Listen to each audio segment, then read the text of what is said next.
उन्होंने जिस समय शायद मुझे लग रहा है कि जो हेलो, हाँ, मार्च 21 में जब बनाया था ना, मार्च 21 18 मार्च 21 को जो पॉलिसी गाइडलाइन जो थी, और उस समय और अभी में काफी चेंजेस आ गए। अभी म्यूट कर दो माइक्रोफोन।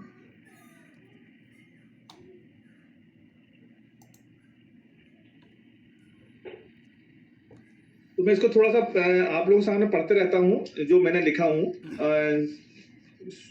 क्लियर हिंदी में लिखा हूँ, शुद्ध हिंदी में, है ना, कि वर्ष 2020 जो है वो कोविड-19 के प्रकोप के कारण बहुत ही उतार चढ़ाव भरा बरस रहा है, जो कि सदी के एक अनप्रेडिक्टेबल और अनफोर्सीन वर्ष के रूप में उभर कर आया है ना। इसने न केवल दुनिया के हेल्थ केयर सिस्टम पर विनाशकारी प्रभाव डाला है, बल्कि मानव मस्तिष्क पर इसके प्रभाव देखने को मिले हैं, है ना। इस पेंडेमिक ने दुनिया की लगभग सभी इकोनॉमीज जो भी हैं, मतलब जो भी कंट्रीज हैं बड़ी, उनको बहुत बुरे शेप में लाकर खड़ा कर दिया है।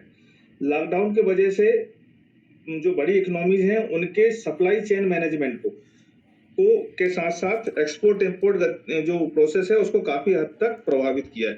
तो इसमें मतलब अगर कहना चाहें कि कोविड का क्या इफेक्ट्स आए हैं, तो हम बोल सकते हैं कि लॉकडाउन जो लगा है उसके वजह से जो बड़ी इकोनॉमीज हैं उनकी सप्लाई चेन मैनेजमेंट के साथ साथ एक्सपोर्ट इंपोर्ट जो एक्टिविटीज हैं उनको बहुत ज्यादा बेड शेप में लाके खड़ा कर दिया है। परिणाम स्वरूप इन बड़ी इकोनॉमीज की जो जीडीपी है वो काफी तेजी से नीचे आई है ना। ये मतलब जो चीज मैं बोल रहा हूँ वही बिल्कुल वही की वही चीजें आपको बहुत उसमें मिल जाएंगी। इसके बावजूद ईयर 2021 एक आशा की किरण लेकर आया है, क्योंकि कोरोना वैक्सीन की बनने के कारण हमारा देश न केवल इसमें आगे है, बल्कि वर्ल्ड की लार्जेस्ट वैक्सीन ड्राइव भी हमने लॉन्च की है। कई अन्य देशों ने भी वैक्सीनेशन प्रोसेस को स्टार्ट कर दिया है, और उम्मीद है कि कुछ ही समय में जो लाइफ की नॉर्मलसी है उसकी झलक देखने को मिलने लगेगी।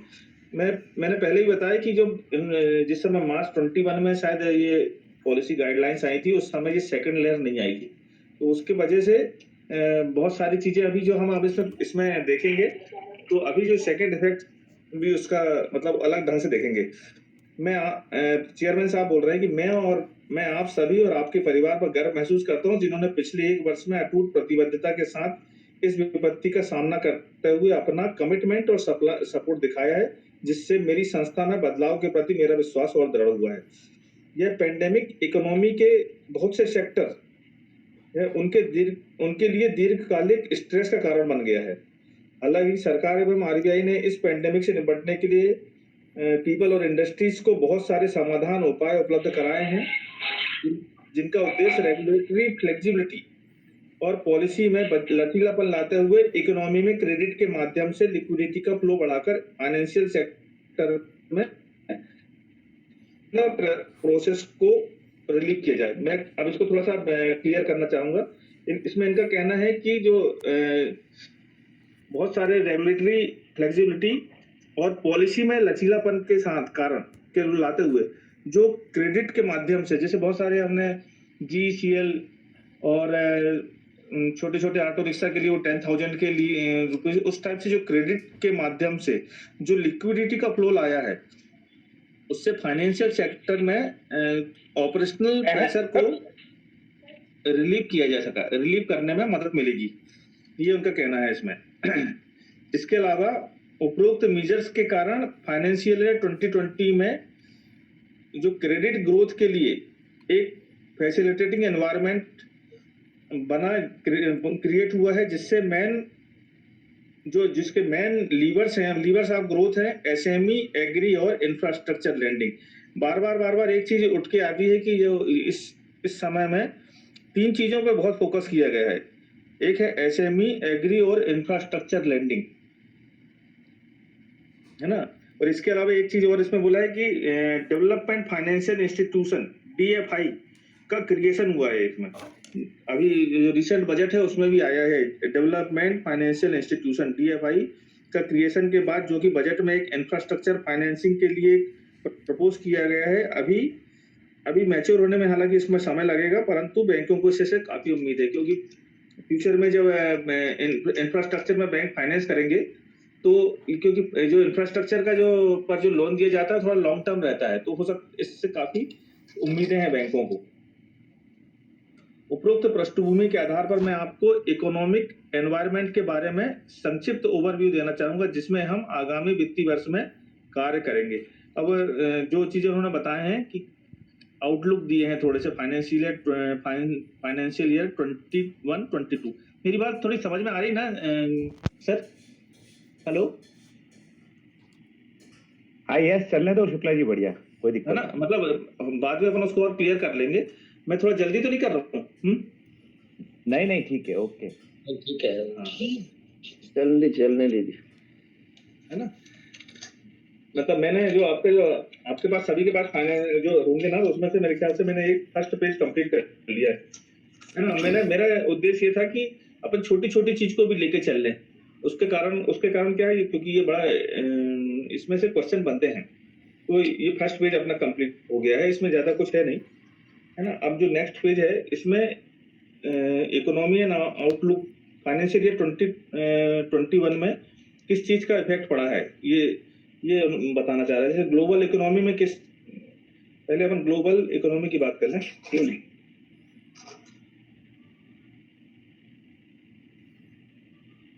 तो वर्ष 2020 में ग्लोबल इकोनॉमी की रिकवरी Q3 की तुलना में Q4 में काफी वीक थी, क्योंकि बहुत सारे देश में कोविड-19 इन्फेक्शन की सेकेंड वेव से लड़ रहे थे। जो हम अभी लड़ रहे हैं, वो पहले कई कंट्रीज लड़ चुके हैं। जनवरी 2021 के अपडेट में IMF ने ग्लोबल ग्रोथ को रिवाइज्ड किया है। मतलब अभी जो अगर ये कहीं क्वेश्चन हो तो -3.5 किया है उन्होंने। पहले 4.5 उसको एस्टिमेट किया था, अभी उसको 3.5 किया है। और 2020 के लिए प्रोजेक्शन है 5.22 के लिए, 22 के लिए 5.5 है।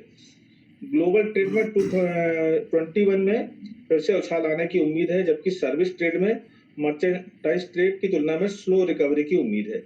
खैर ये मुझे नहीं लगता ज्यादा इम्पोर्टेंट है। डोमेस्टिक इकोनॉमी के बारे में ये बोल रहा है कि जीडीपी ग्रोथ के निम्नलिखित फैक्टर्स के कारण पॉजिटिव रहने की उम्मीद है। मतलब थोड़ा पॉजिटिव रहने की संभावना बताया है इसमें। एक तो हमारे में कृषि क्षेत्र के जो गुड्स प्रोस्पेक्ट्स को देखते हुए रूरल डिमांड कहीं अधिक सुदृढ़ होने की संभावना है। दूसरा, कोविड-19 केसेस में गिरावट और वैक्सीनेशन के पश्चात अर्बन डिमांड में मजबूती की संभावना है। तीसरा, रिवाइवल ऑफ कंज्यूमर कॉन्फिडेंस। और इसके अलावा सरकार ने जो आत्मनिर्भर 2.0 एवं आत्मनिर्भर 3.0 स्कीम के अंतर्गत जो राजस्व प्रोत्साहन मतलब फिस्कल स्टिमुलस दिया है, उसके वजह से पब्लिक जो इन्वेस्टमेंट है उसके बढ़ने की संभावना है। और वो दिख भी रहा है हमारे अभी मार्केट में। नहीं तो इतने समय के बाद जो स्थिति बन जाती, अगर सरकार उस समय अगर अपने स्टेप नहीं उठाई रहती, तो शायद आज स्थिति कुछ और खतरनाक रहती। जो लिक्विडिटी मार्केट में दिख रही है आज, वो दिखने को नहीं मिलती। इसके अलावा यूनियन बजट में 21-22 में कुछ सेक्टर्स जैसे health sector, infrastructure, innovation and research पर ट्रस्ट किया गया है। उम्मीद है कि इससे भी ग्रोथ मोमेंटम को एक्सेलरेट करने में हेल्प होगी हमें।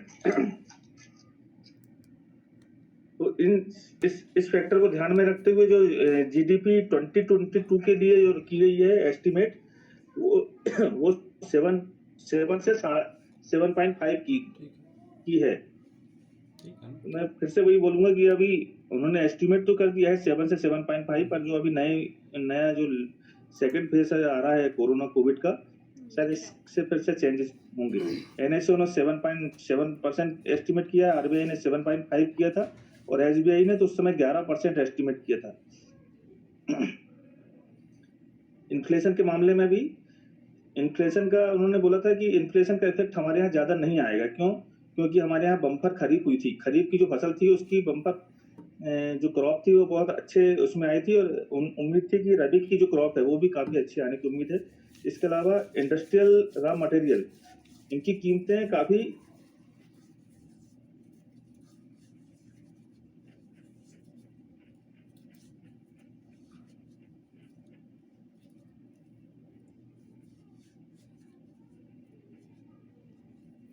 अरे नेटवर्क कनेक्शन चला गया क्या हैं? टीवी वो उनमें 4.3 का वाईफाई बंद कर एस्टिमेशन दे, किया हुआ है वो टीवी बंद कर दो। बैंकिंग। हाँ, और बैंकिंग सेक्टर में सब क्लियर है ना ये चीजें मैं जो बोला, यस सर, यस सर। है ना? बस मतलब सर मैं ये कहना था कि सर जो आपने हाँ 7 से 7.5 जो बताया है वो माइनस में फाइनेंशियल ईयर 21 के लिए एस्टिमेट थे सर, हाँ फाइनेंशियल ईयर 21 की थी। माइनस में 7.5 के। तो 22 और के लिए जो उन्होंने किया था वो 11% किया था, हाँ 11 है से ना? 12 हाँ हाँ 11 का था। जी जी और हाँ मैंने वो उसका उसका हटा दिया था, ये जो इन्फ्लेशन का है ना, क्योंकि अब आप 21 का तो कोई मतलब रहेगा नहीं, है जी ना? जी 21 का अपन का मतलब रहेगा नहीं, तो इसलिए अपन 22 की ही बात करें, क्योंकि 21 तो मतलब जो वो तो चला गया है, अभी 22 की ही बात करें अपन। फाइनेंशियल 22 में इस परसेंट की रहेगी, और फाइनेंशियल ईयर 21 में क्वार्टर 4 की बात कर सकते हैं अपन। क्वार्टर 4 जो उसमें फाइनेंशियल ईयर 21 में 5.2 से 5.0 के बीच में एस्टिमेट किया है उसको। बैंकिंग सेक्टर में भी बैंकिंग सेक्टर में उनका कहना है कि आरबीआई ने पॉलिसी रेट कट्स के माध्यम से कुछ मेजर्स लिए हैं। उसमें कारपोरेट एंड रिटेल सेगमेंट में डिमांड के रिन्यूअल के कारण बैंकिंग को बिजनेस इंप्रूवमेंट में मदद मिली है। इसके अलावा जो ऑल शेड्यूल कमर्शियल बैंक्स हैं उनकी क्रेडिट ग्रोथ नवंबर 20 में पॉजिटिव हो गई थी, है ना? और नवंबर 20 में हम देखे भी थे कि कोरोना का दौर उस समय थोड़ा सा मतलब स्लैक आ गया था कोरोना का। उसके बाद नवंबर 20 में जितने भी ब्रांचेस थी लगभग पॉजिटिव में आ गई थी। और ये पूरा मतलब ओवरऑल बैंक लेवल पे बात करें तो नवंबर तक तो सभी जगह में पॉजिटिव का वो हो गया था। तो वही बात चेयरमैन साहब अपने उसमें कर रहे हैं, और उन्होंने उम्मीद किया था कि आगे भी इसी रोबस्ट पेस के बढ़ने की उम्मीद है। तो इस प्रकार जो हमारे कमर्शियल बैंक हैं, ऑल शेड्यूल कमर्शियल बैंक की क्रेडिट ग्रोथ उन्होंने फाइनेंशियल ईयर 21 में 6.5 से 7% की उम्मीद की थी, और फाइनेंशियल ईयर 22 के लिए उन्होंने 10 से 11% की उन्होंने बात की थी। अब मैं इसके अलावा बस थोड़ा सा पढ़ा था, क्योंकि थोड़ा सा मुझे जितना समय मिला था उसमें recent measure by government of India ने जो अभी लिए हैं अपने बजट में, तो ये शायद मुझे लगता है इम्पोर्टेंट भी है कि फाइनेंशियल ईयर 21-22 का यूनियन बजट है, तो फिजिकल और फाइनेंशियल दोनों इंफ्रास्ट्रक्चर को थोड़ी मतलब ग्रेट हाइट पर ले जाने के लिए एक विजन और रोड मैप तैयार किया है। इसमें आत्मनिर्भर भारत, सेल्फ रेलिएंट इंडिया, ये इसमें जो चीजें इंक्लूड की गई हैं वो है, एक तो अपनी फार्मर्स की जो इनकम है उसको डबल करना, दूसरा स्ट्रॉन्ग इंफ्रास्ट्रक्चर, उस पर बहुत फोकस किया गया है। 1 2 3 4 5 6 7 8 चीजें हैं इसमें। ये अगर कभी हो सकते हैं पूछ लें अपने से कि आत्मनिर्भर भारत में किन किन चीजों को इंक्लूड किया गया है, तो वो चीज है कि एक तो फार्मर्स की इनकम को डबल करना है, उसमें doubling farmers income, strong infrastructure, healthy India, good governance, opportunity for youth, education for all, और women empowerment and inclusive development, ये चीजें हैं। तो मैं इतना ही तैयार कर पाया था अभी, और मैं चाहता हूँ कि आप लोग दूसरा टॉपिक ले लें, इसके बाद मैं नेक्स्ट डे में अपन इसको आगे बढ़ा दूंगा, क्योंकि ये मैं बहुत लंबा सा हो जा रहा है।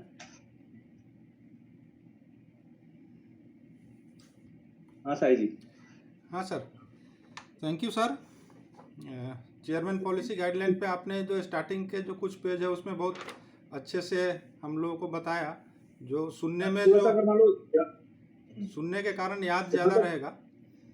और इसको अगर मान लो आप चाहें ना तो मैं इसको आप लोगों को व्हाट्सअप कर दूंगा, इसको कॉपी करके। तो मैं चाह रहा था कि थोड़ा सा मैंने इसको समझने की कोशिश की है इसको।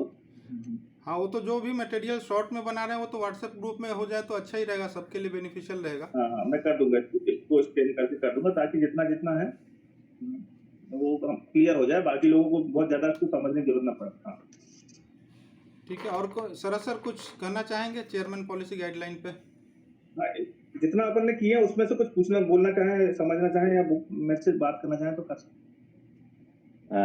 सुमन, यस सर। अभी तो मैं नहीं बोल पाऊंगा क्योंकि मैंने देखा नहीं है पॉलिसी गाइडलाइंस को, ठीक है। पर ये एक इम्पोर्टेंट चैप्टर है हाँ और इसमें बहुत सारी चीजें आ सकती हैं। क्वेश्चन वो ऐसे पूछ सकता है जो मैं समझता हूँ कि भाई पॉलिसी गाइडलाइन में डिपॉजिट में क्या बैंक ने स्ट्रेटेजी बनाई है, क्या डिपॉजिट ग्रोथ चाहती है बैंक, तो कैसे आप करोगे उसको। वो आपको पॉलिसी गाइडलाइन का पैरामीटर लेगा, वो पूछेगा आपका व्यू सही। कि भाई आपको कासा के लिए पॉलिसी गाइडलाइन में क्या बोला है और कैसे आप उसको मीट करोगे। तो थोड़ा सा मेरे को भी तो पढ़ना पड़ेगा, मेरे को अभी टाइम नहीं मिल पाया, मेरा ऑडिट मेरी अभी जान लिए पड़ा है और शायद मंडे को भी अभी पूरा वो देगा। मेरे को यही लग रहा है हाइलाइट्स में कब बनाऊंगा कब दूंगा, तो ठीक है।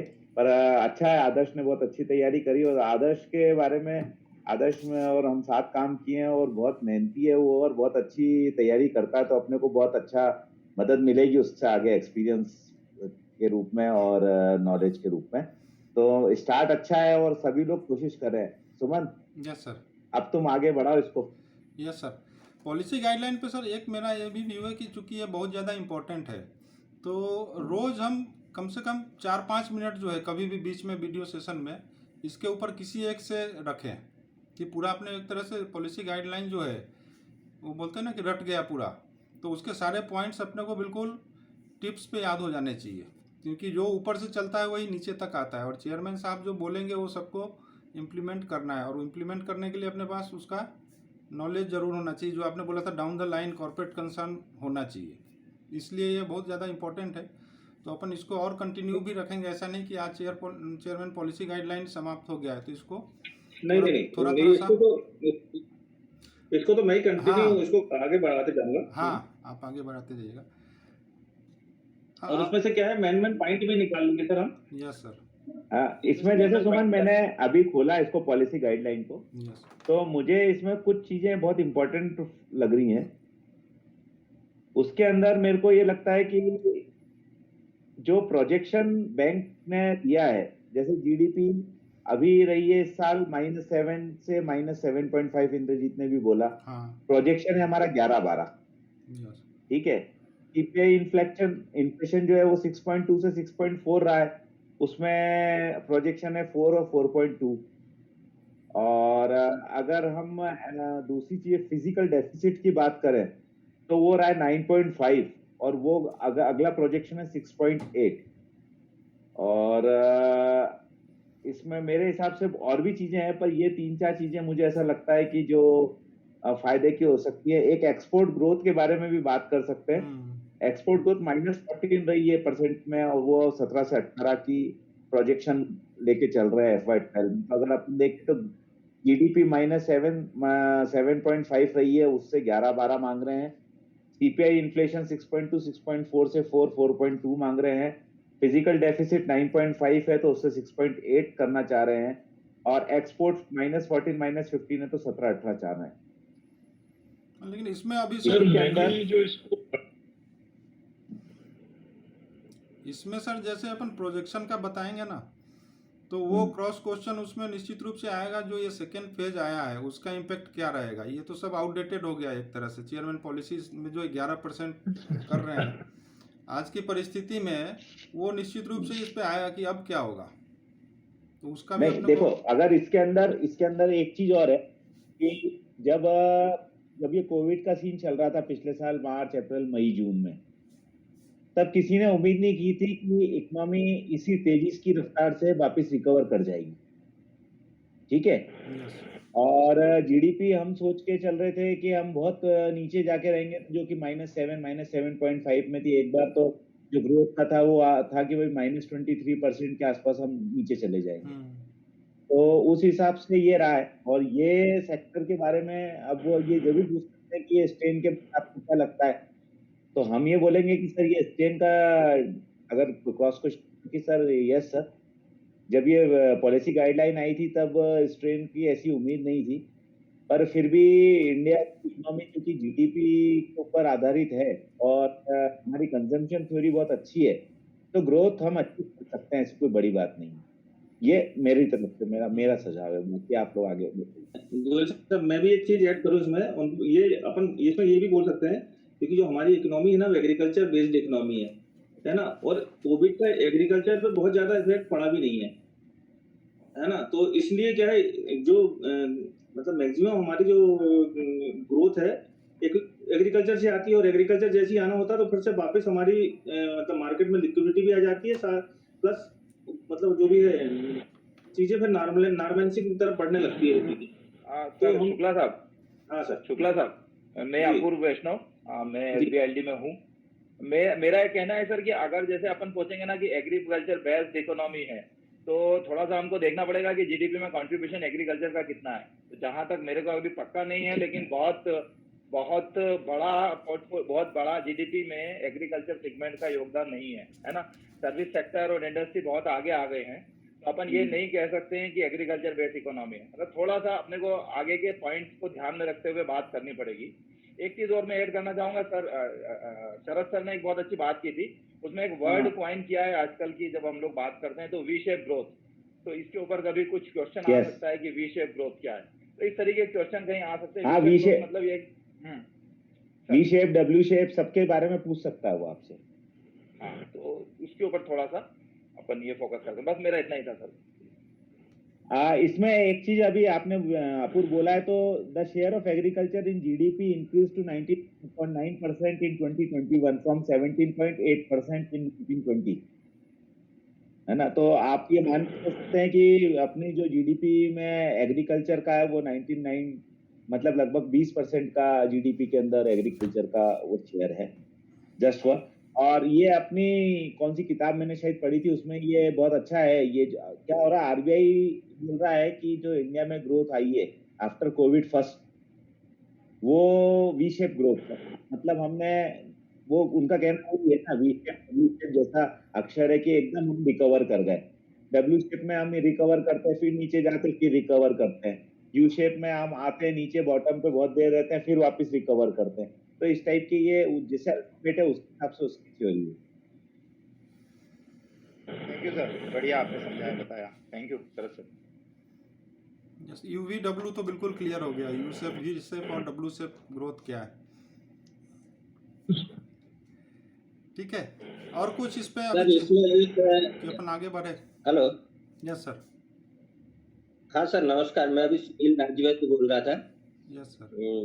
इसमें जो एक के शेप भी रिकवरी है, इसमें कुछ जो इंडस्ट्रीज हैं वो एकदम जंप करेंगी और कुछ निगेटिव तरफ चलेगी, यानी अलग अलग इंडस्ट्री का परफॉर्मेंस अलग अलग रहेगा। कुछ इंडस्ट्रियां जो है जैसे सर्विस सेक्टर है, वो टूरिज्म है, एविएशन है, ये जो निगेटिव में अभी चल रही है ये निगेटिव में ही बनी रहेगी। और कुछ जैसे प्रोफेशनल लोगों की इनकम है, सैलरीड है, इस टाइप के जो चीजें हैं वो ग्रोथ करेंगी। फार्मा इंडस्ट्री, फार्मा में भी खूब ग्रोथ होगा। जी जी, फार्मा इस टाइप की इंडस्ट्री, कुछ इंडस्ट्री बहुत अच्छी ग्रो करेंगी और कुछ नेगेटिव में चलेंगे, इसको केस टाइप के वो बोलते हैं। अगर इसमें मेरा एक क्वेश्चन है आप सभी से, अपना व्यू दे सकते हैं। बैंकिंग इंडस्ट्री की ग्रोथ पे क्या असर आएगा कोविड से? काय में सर? बैंकिंग इंडस्ट्री की ग्रोथ सर, सेकंड टॉपिक मेरे ख्याल से वही है सर, सेकंड या third one. Yes sir, third one Indian economy, third fourth है, फिफ्थ है इंद्रजीत का है बैंकिंग सेक्टर वाला।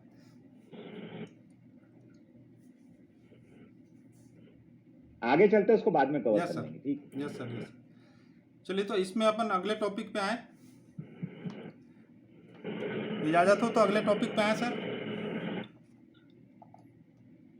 ठीक है, नेक्स्ट टॉपिक जो था, चलो यस सर, बढ़ाओ जुलूस। नेक्स्ट टॉपिक था कि SBI टाइम्स में एक फ्रंट पेज पे चेयरमैन का कॉर्नर आता है, जिसमें कि चेयरमैन जितने भी VC या जो भी महत्वपूर्ण मीटिंग करते हैं या कोई मैसेज एम्प्लॉय को या कुछ भी देना होता है, तो उसमें उनका जो पूरा एक सेक्शन बना हुआ है। तो मुझे कल ऐसे अभी तक ये ग्रुप में ये टॉपिक नहीं था, मैं कल SBI टाइम्स देख रहा था तो मुझे ध्यान आया कि जब चेयरमैन पॉलिसी गाइडलाइन इतना इम्पोर्टेंट है इंटरव्यू के लिए, तो एक चेयरमैन के लिए जो पूरा सेक्शन ही बना रखा है, और चेयरमैन पॉलिसी गाइडलाइन तो फिर भी साल भर के लिए बन जाता है, और ये तो ऑन गोइंग बेसिस पे जो उनके रहते हैं थॉट्स, वो कहीं ना कहीं उसमें रिफ्लेक्ट्स होते हैं। तो उससे भी क्वेश्चंस बन सकते हैं कि एट प्रेजेंट चेयरमैन की सोच क्या है और वो किस मुद्दे पर क्या सोचते हैं। तो मैंने इसलिए कहा था कि इस सेक्शन से भी अपन जो बुलेट पॉइंट्स है वो उठा सकते हैं, उठाएं। तो ये टॉपिक मेरे पास ही था और आज मैं भी बहुत ज़्यादा तैयारी नहीं कर पाया क्योंकि कुछ तो वर्कलोड जो ब्रांच में सबके साथ रहता है वो था, और शाम को कुछ हमारे एक साथी हैं जो हमारे साथ सुनील दुबे MCRO में थे, डिप्टी मैनेजर, वो कोविड से शायद एक्सपायर हो गए। इवनिंग में जस्ट सुना जो मैंने ये पढ़ना चालू किया, तो फिर भी मैंने 2-3 जो आर्टिकल पढ़े थे वो आपके साथ शेयर करता हूँ। एक तो अभी सबसे ऊपर जो आ रहा है वो 14 मार्च का है। एक कॉन्क्लेव हुआ था यूथ फॉर इंडिया, जिसमें चेयरमैन गए थे और उन्होंने वहाँ पे अपना स्पीच दिया है। उस स्पीच से कुछ जो पॉइंट्स हैं, वो स्पीच 3-4 पेज का है, लेकिन मैंने उसको बुलेट पॉइंट के रूप में जो मुझे लगा कि इम्पोर्टेंट है वो मैंने नोट डाउन किया है। यूथ फॉर इंडिया कॉन्क्लेव 14 मार्च 21 का ये चेयरमैन साहब का स्पीच है, और उसमें जो उन्होंने कहा है वो मैं आपके साथ शेयर कर रहा हूँ। और इसमें कोई ऐसा नहीं कि डायरेक्ट क्वेश्चन बनेगा, इस टाइप के एक भी नहीं आएंगे, लेकिन ये ज़रूर है कि जब कुछ जो डिस्क्रिप्टिव क्वेश्चंस रहते हैं जिसमें कोई रहता है कि इसमें ना बोलने की कोई गुंजाइश नहीं होती, उस क्वेश्चन में इस टाइप के जो रहते हैं उनकी सोच, उसको आप कहीं ना कहीं इनपुट करके उसका रिप्लाई बना सकते हैं अगर ये हम पढ़े रहेंगे तो। और अगर उनकी सोच से, जो हायर अथॉरिटी है, उनकी सोच से अपना मैच करता है तो बहुत पॉजिटिव इम्पैक्ट डालेगा उनके ऊपर। तो यूथ फॉर इंडिया में जो कुछ 3-4 पॉइंट्स है वो है, स्टार्टिंग में उन्होंने कहा you must be the change you want to see in the world. अगर आप वर्ल्ड में चेंज करना चाह रहे हो तो उसका पार्ट आपको होना पड़ेगा, ठीक है। इस विजन से बैंक की तरफ से इनिशिएटिव लिया गया था ये यूथ फॉर इंडिया, कि अगर आप चेंज चाहते हो तो चेंज का पार्ट होना पड़ेगा। इस उद्देश्य से 2011 में यूथ फॉर इंडिया कंसेप्ट आया था और SBI ने इसको इम्प्लीमेंट किया था, जिसका उद्देश्य क्या था कि यंग इंडिया के पोटेंशियल का यूज, जो यंग जनरेशन है उसमें जो पोटेंशियल है उसका use under develop rural sector के डेवलपमेंट के लिए किया जाए। जो रूरल सेक्टर में पोटेंशियल अवेलेबल है उसके लिए यंग इंडिया का जो पोटेंशियल है उसका यूज किया जाए। और इसके लिए SBI ने एक फेलोशिप प्रोग्राम स्टार्ट किया था। और फेलोशिप प्रोग्राम क्या था कि ये NGO थे, कुछ 2 या 3 उसमें नाम दिया हुआ है, उनके साथ पार्टनरशिप किया है स्टेट बैंक ऑफ इंडिया ने। और उसमें कई सारे जो कॉरपोरेट्स हैं वो भी शामिल हुए हैं, जैसे रतन टाटा ग्रुप का SBI के साथ कोलैबोरेशन हुआ। और इसमें उन्होंने क्या किया कि IIT और IIM के जो स्टाफ वो थे स्टूडेंट्स, उनको लिया इस पार्टनरशिप प्रोग्राम में, और रूरल में उनकी पोस्टिंग दी गई। जैसे टाटा के जो एम्प्लॉय थे उन्होंने भी 13 मंथ के लिए उनको रूरल कहीं भी जो सिलेक्टेड जगह था वहाँ पे पोस्ट किया। और वहाँ पे उन्होंने क्या किया कि इन यंग जनरेशन ने, जो IIT और IIM के स्टूडेंट्स थे, उन लोगों ने रूरल इकोनॉमी को समझा और फिर वहाँ की जो रूरल इकोनॉमी की जो बेसिक्स प्रॉब्लम्स रहती है उसका इन्होंने सॉल्यूशन निकाला। और अपने हिसाब से जो IIT और IIM में ब्रेनस्टॉर्मिंग सेशंस वगैरह होते हैं वो सब इसमें ये करते हैं और फिर उसका सॉल्यूशन निकालने की कोशिश करते हैं। और SBI का जो विज़न है सर्विस बियॉन्ड बैंकिंग, ये विज़न उसमें दिया हुआ था चेयरमैन के उसमें स्पीच में, कि SBI के विज़न सर्विस बियॉन्ड बैंकिंग के तहत SBI फाउंडेशन के द्वारा यह प्रोग्राम चलता है। ये चूँकि रिसेंटली हुआ है इसलिए मैंने इसको शेयर किया है आपके साथ। और इसका जो कॉमन गोल है SBI यूथ फॉर इंडिया का, वो है सबका विकास।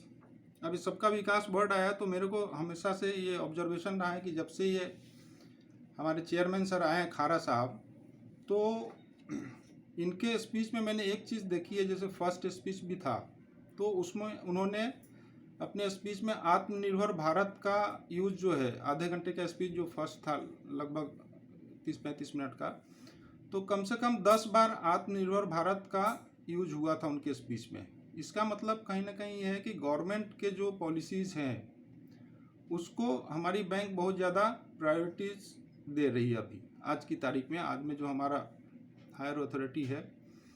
तो इसमें भी सबका विकास कहीं ना कहीं उससे लिंक है।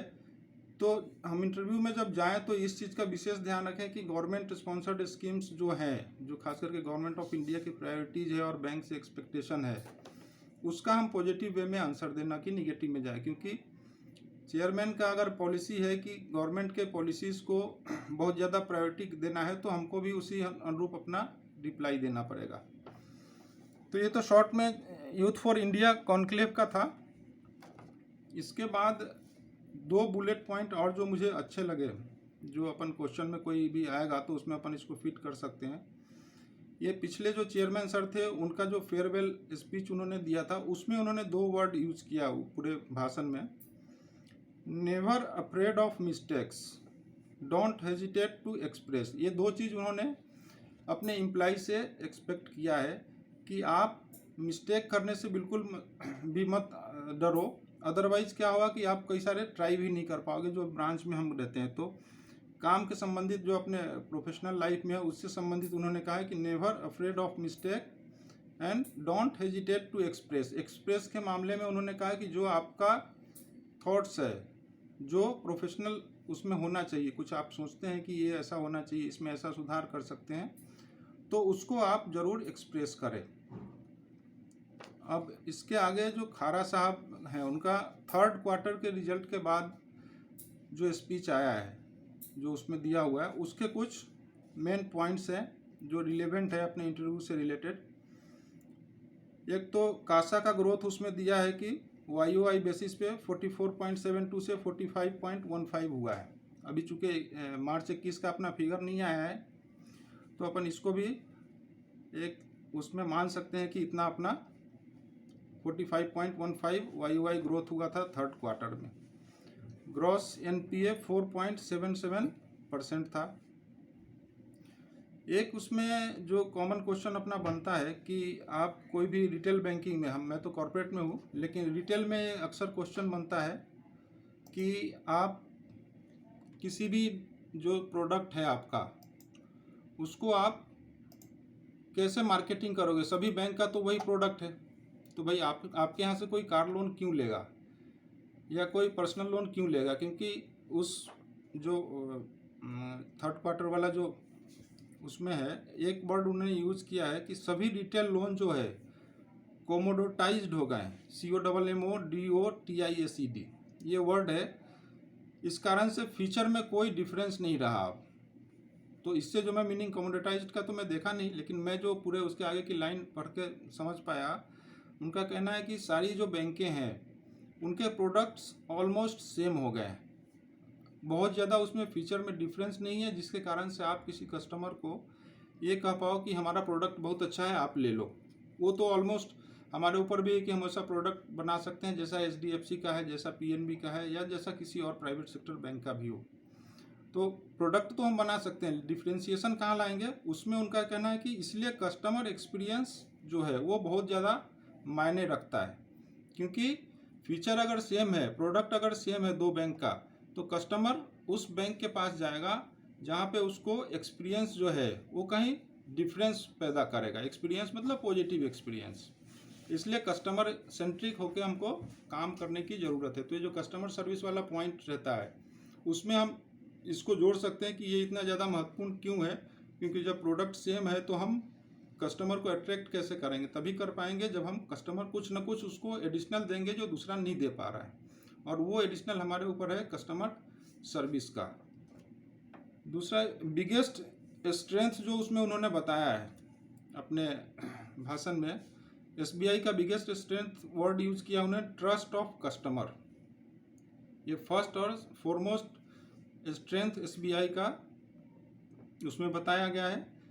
और उसके आगे एक है हमारा गाइडिंग प्रिंसिपल क्या होना चाहिए। ये भी हम अभी कुछ हम BC में बैठे थे, तो जो हमारे CGM और DMD आए थे, तो उन्होंने भी इस चीज़ की चर्चा की थी। जब मैं ये पढ़ा तो मेरे को समझ में आया कि शायद चेयरमैन के भाषण में लिखा हुआ था, इसीलिए उन लोगों ने हम लोगों को भी स्पीच में ये VC लिया उसमें कहा। तो उसमें ये उन्होंने कहा है कि हमारा गाइडिंग प्रिंसिपल होना चाहिए to do things right the first time.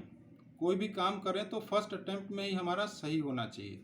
To do things right the first time. इससे क्या होगा कि हमारा टाइम बचेगा और कस्टमर सेटिस्फेक्शन बढ़ेगा। अब ये हम सभी देखते हैं कि कोई भी रिटेल लोन या अकाउंट ओपन कराना आता है तो हम फर्स्ट टाइम में उसको पूरा इन्फॉर्मेशन भी नहीं दे पाते कि क्या क्या डॉक्यूमेंट लगता है। तो उनका ये कहना है कि जब भी हम कस्टमर से डील करें तो फर्स्ट टाइम में ही इंट्रोडक्शन में 100% जो है वो सही काम करे तो हमारा समय भी बचेगा और कस्टमर सेटिस्फेक्शन भी बढ़ेगा। तो ये अगर कस्टमर सर्विस पे हमसे क्वेश्चन पूछा जाता है तो ये वर्ड हम यूज करेंगे तो निश्चित रूप से वो मतलब जो दिल बाग बाग होता है जो बोर्ड का वो हो जाएगा कि भाई ये पढ़े हुए है, चेयरमैन का ये पढ़ता है कि to do the things right the first time. अब इसमें एक और उस पर फोकस जो है वो है कि अलग अलग काम अलग अलग वर्टिकल जो करती है, रिटेल बैंकिंग है, कॉरपोरेट है, सैम है, तो उसमें ये कहना है कि ये अलग अलग वर्टिकल भले ही है लेकिन हमको बिजनेस ग्रोथ करना है तो एक हार्मोनी होना चाहिए सारे जो अलग अलग वर्टिकल हैं उनके बीच में। फिर बिजनेस के ऊपर उसमें है कि एमएसएमई जो है उसका इंडिया के जीडीपी में 30% कंट्रीब्यूशन है। एमएसएमई सेक्टर का 30% कंट्रीब्यूशन है जीडीपी में और 40% एम्प्लॉयमेंट में। 30% जीडीपी में कंट्रीब्यूशन करता है एमएसएमई सेक्टर और 40% एम्प्लॉयमेंट जनरेशन में।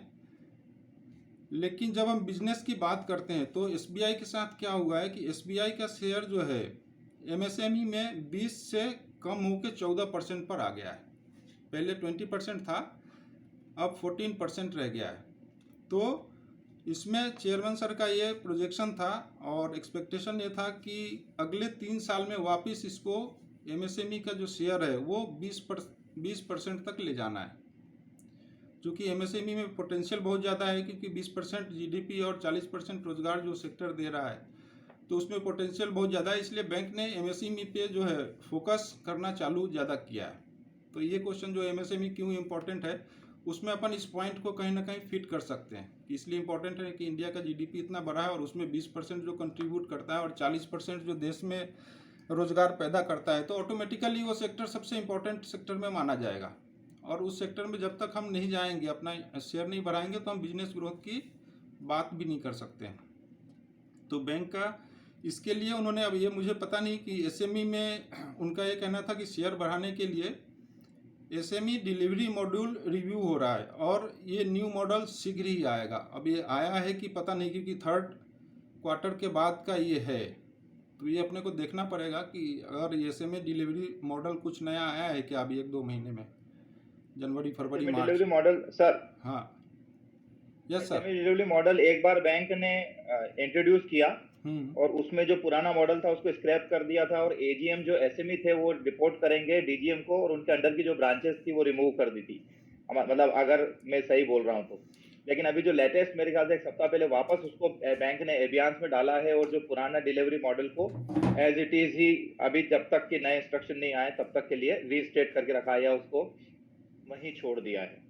तो मेरी ये जानकारी थी तो मैंने कहा मैं आपको शेयर कर दूं। हाँ, क्योंकि ये 3rd क्वार्टर के रिजल्ट के बाद का इनका स्पीच है और उसमें वो बोल रहे हैं कि बहुत जल्दी ही आ रहा है। तो अगर आ गया है मार्च में इंट्रोड्यूस किया था सर इन्होंने। अच्छा, तो जो एसएमई जो अपना आरएमएसएमई थे और उनके अंडर में जो एसएमई इंटेंसिव ब्रांचेस को डाला था जो उनके कंट्रोल में थी, तो वो सारा स्ट्रक्चर हटा दिया था और कहा था कि जैसे ये स्टेप होगा वैसे ही होगा और ये जो वो रहेगा ब्रांच उनके अंडर में नहीं रहेगी, ब्रांच आरबीओ के अंडर में ही रहेगी। अच्छा। लेकिन जो बजट का टारगेट है वो आरएमएस मतलब जो रीजनल मैनेजर रहेंगे, एजीएम एसएमई रहेंगे उनके ऊपर रहेंगे और एजीएम एसएमई रिपोर्ट करेंगे डीजीएमबी अंडर को डायरेक्ट।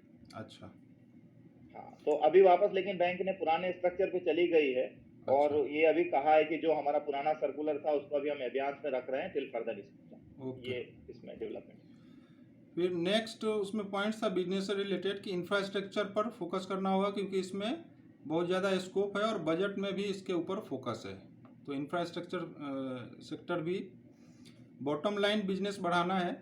उनका कहना था कि टॉप लाइन तो बढ़ता रहता है लेकिन बॉटम लाइन जब तक हम नहीं बढ़ाएंगे हमारा जो प्रॉफिटेबिलिटी है वो उस हिसाब से नहीं बढ़ेगा जितना बढ़ना चाहिए। और एफिशिएंसी पैरामीटर बढ़ाने के लिए उन्होंने सारे ही स्टाफ से कंट्रीब्यूशन मांगा है इसमें कि सभी स्टाफ का कंट्रीब्यूशन होना चाहिए। जो जिस काउंटर पे बैठा है वो अपने हिसाब से जो एफिशिएंसी पैरामीटर जो बैंक के हैं 5-7 उसको इंक्रीज करने में, अच्छा करने में जो भी कंट्रीब्यूट कर सकता है करना है सबको। ऐसा नहीं कि कोई पर्टिकुलर एक सेगमेंट ऑफिसर है या कोई ये ब्रांच मैनेजर उनका ही ये रोल हो, सभी मिलके कंट्रीब्यूट करें और एफिशिएंसी पैरामीटर को बढ़ाने में योगदान दें। फिर चैलेंजेस के ऊपर उन्होंने 2 वर्ड यूज़ किए हैं जो कि मुझे एक्सप्लोर करना है। आप में से कोई हो तो आप बताइएगा कि क्या चीज़ है। एक तो ये दिया है techfin offering banking, TECHFIN, techfin offering banking, और para banking solution, para banking solution, ये उनके हिसाब से चैलेंजेज है SBI के लिए। अब ये कोई अपने साथी अगर जानते हो कि ये टेकफिन ऑफरिंग बैंकिंग क्या है और पारा बैंकिंग सॉल्यूशन क्या है तो बता सकते हैं। लेकिन टेकफिन वाला शायद बैंकिंग ब्रीफ में मैंने शाम को आते टाइम देखा था, कहीं वर्ड यूज किया हुआ है पर। टेकफिन बोल रहे TECHFIN। हाँ, फिनटेक का उल्टा है ना, फिनटेक और टेक एक्चुअली ये वही कंपनियां है ना जो मतलब पूरा जो भी आपका वो है बैंकिंग वो डिजिटल दे रही हैं, from account opening to account closure.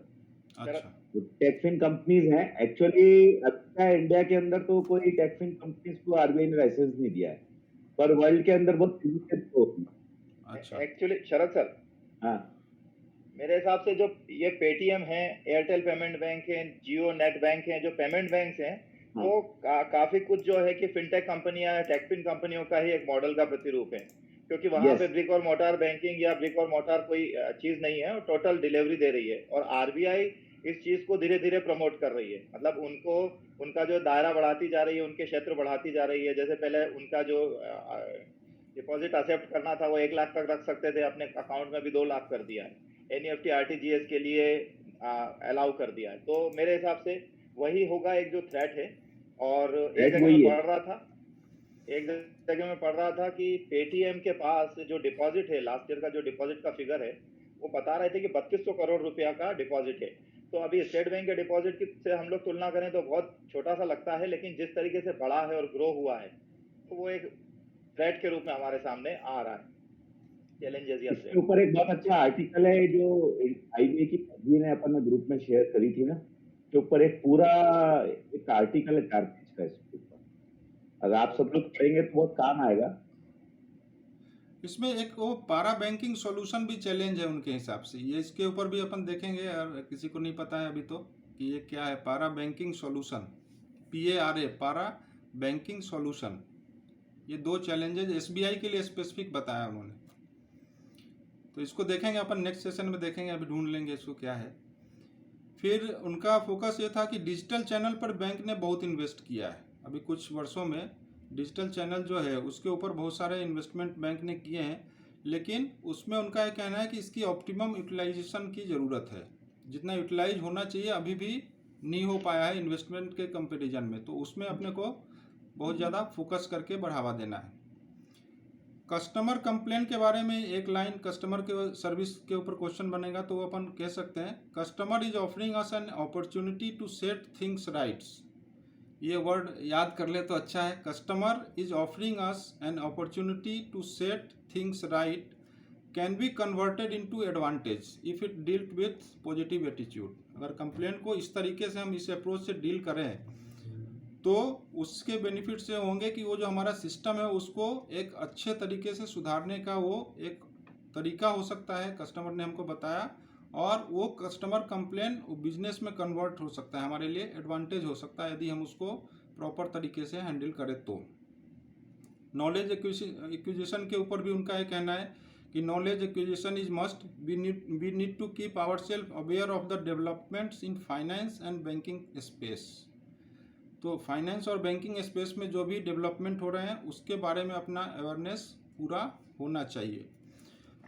और लास्ट बट नॉट लिस्ट आज के लिए मेरी तरफ से, और ये खारा साहब के सारे स्पीच में रहता है, और आपने दीपावली के जो मिठाई और वो जो बटे थे उसमें भी आपने ध्यान दिया होगा, तो एक कहीं ना कहीं उनका माइंड सेटअप इस का है जो कि हालांकि सभी हायर अथॉरिटी का रहता है, लेकिन इनका रिफ्लेक्ट हो रहा है जो इन्होंने अपने डिसीजंस लिए हैं या स्पीच देते हैं।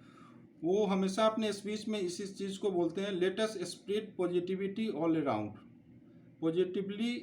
Positivity spread happiness and success follows happiness. तो पॉजिटिविटी के ऊपर बहुत ज़्यादा ये, और आज हो सकता है ये कोविड के माहौल जो निगेटिव का चल रहा है उस कारण से भी बार बार उनका फोकस इस चीज़ के ऊपर आ रहा है कि पॉजिटिव आप रहिए और पॉजिटिव अप्रोच से सारा काम कीजिए। तो आज मैं इतना ही तैयारी कर पाया, इसके आगे कल जो भी टॉपिक रहेगा या इसी को मैं आगे बढ़ाऊंगा। ठीक है, अब इसमें ऐसा मुझे लग नहीं रहा कि कोई क्रॉस क्वेश्चन बनेगा, क्योंकि क्वेश्चन वाला था ही नहीं टॉपिक जो चेयरमैन ने। नहीं, हाँ, क्वेश्चन नहीं है, पर है बहुत इंपॉर्टेंट चीज। एक्चुअली क्या होता है, देखो, जो स्टेट बैंक को जितना मैं समझ पाया हूँ ना, सब चेयरमैन को कॉपी करके डाउन द लाइन।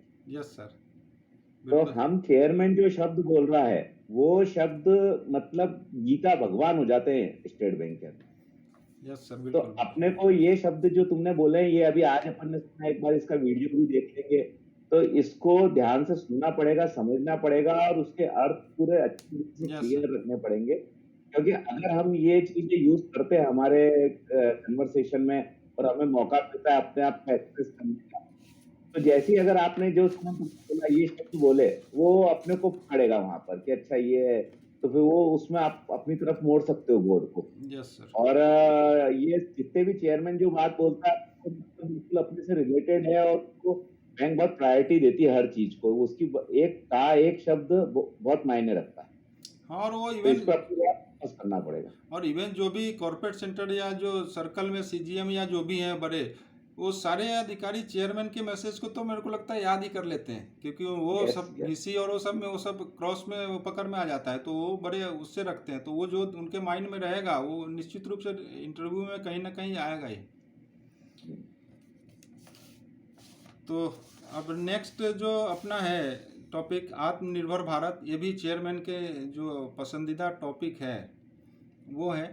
तो इसके बारे में भी हम सभी को बहुत अच्छे से जानकारी होना चाहिए कि आत्मनिर्भर भारत है क्या, और इसके लिए बैंक का इससे कनेक्शन क्या है। ये यदि आत्मनिर्भर भारत तो गवर्नमेंट ऑफ इंडिया का प्रोजेक्ट है, लेकिन उससे बैंक कैसे कनेक्ट होगी, ये अगर इस बैरागी जी के स्पीच में मालूम चल पाए तो बहुत बेनिफिशियल रहेगा आत्मनिर्भर भारत के लिए। बैरागी जी।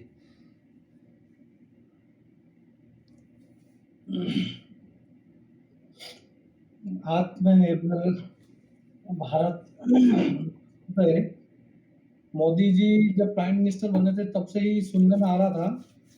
2014 में जो नेशनल सिक्योरिटी और पॉवर्टी और डिजिटल इंडिया, इन 3 क्षेत्रों में आत्मनिर्भर भारत शब्द सुनने में आ रहा था। परंतु अभी पिछली बार क्या हुआ, जब ये कोविड पेंडेमिक आया, तो उस दौरान जो फाइनेंस मिनिस्टर द्वारा जो 20,000 लाख करोड़ का जो 20,000 करोड़ का जो पैकेज, 20 लाख करोड़ का जो पैकेज जो दिया है बजट में, तो उस दौरान थोड़ा यह आत्मनिर्भर भारत अभियान का महत्व मतलब ज़्यादा सुनने में आया है। इसका उद्देश्य यह है कि समृद्ध और संपन्न भारत का निर्माण करना। और मोदी जी जब इसके ऊपर एक आध बार उनका भाषण जो सुना था, उसमें उन्होंने बोला था वोकल फॉर लोकल। तो उसमें जो उनका एक वो जो प्रचार प्रसार के लिए जो पेम्पलेट निकला था, उसमें भी लिखा था कि न सिर्फ लोकल प्रोडक्ट खरीदने हैं, बल्कि उनका गर्व से प्रचार भी करना है। तो भारत को आत्मनिर्भर बनाने के लिए हमको आयात कम करना है और निर्यात को बढ़ावा देना है। तो ये जो अभी कोविड-19 के दौरान जो है भारत की अर्थव्यवस्था जो ज़्यादा प्रभावित हुई है, उसमें गरीब, मजदूर, छोटे उद्योग और किसान ज़्यादा प्रभावित हुए हैं। तो जो 20 लाख करोड़ का जो पैकेज दिया है, वो हमारे जीडीपी का लगभग 10% होता है। अब इसके अंदर उन्होंने आत्मनिर्भर भारत जो है उसके 5 पिलर बताए हैं। उसमें एक इकोनॉमी है, दूसरा इंफ्रास्ट्रक्चर है, तीसरा 21st century technology driven arrangement and system है, चौथा डिमांड है, और 5वां वाइब्रेंट डेमोग्राफी है। और इसके अंदर जो उन्होंने एक 4L जो है, लैंड, लेबर, लिक्विडिटी और लॉ, इसको ज़्यादा फोकस किया है उन्होंने इसमें। तो वैसे तो इसमें क्या है कि 200 से ज़्यादा कुछ एक्टिविटी जो है इसमें पूरे इसमें आत्मनिर्भर भारत में शामिल हैं, परंतु उसको 4 चरण में मोटा बांटा गया है। तो उसमें जो है, जो पहला चरण जो है, पहले चरण में उन्होंने एम्प्लॉय टैक्स पेयर को रखा है, एमएसएमई, एनबीएफसी, डिस्कॉम्स और रियल एस्टेट, ये उन्होंने पहले चरण में रखे हैं। तो इसमें मैं थोड़ा थोड़ा बोलूँगा एक एक पॉइंट पे, ज़्यादा तैयारी भी नहीं करी है। तो उसमें जो है टैक्स पेयर जो है, टैक्स पेयर में उन्होंने दिया था कि जो 19-20 के जो रिटर्न फाइलिंग की जो डेट थी, जो नवंबर तक कर दी गई, वो बाद में दिसंबर भी हो गई थी। और दूसरा इसमें जो टीडीएस और टीसीएस जो है उसमें 25% कट किया उन्होंने। तीसरा जो था, जो ईपीएफ जो होता है, जो छोटे जो माइग्रेंट लेबर, जो ये ऑर्गेनाइज वर्कर जो रहते हैं स्मॉल यूनिट के अंदर, तो उसमें उन्होंने 3 महीने के लिए उसको एड जो है एक्सटेंड की है। और दूसरा जो है, जो पीएफ जो एम्प्लॉय और एम्प्लॉयर का जो है उसको 12% से 10% किया है, ये टैक्स पेयर के अंदर है। फिर जो एमएसएमई जो है उसके अंदर जो है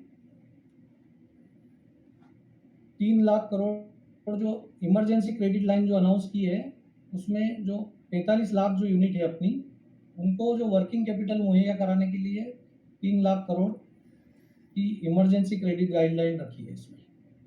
और जो कोई एनपीए नया होने वाला है या स्ट्रेस असेट है, डीम्ड एनपीए जो है, उसके लिए भी 20,000 करोड़ रुपए का प्रोविजन किया है।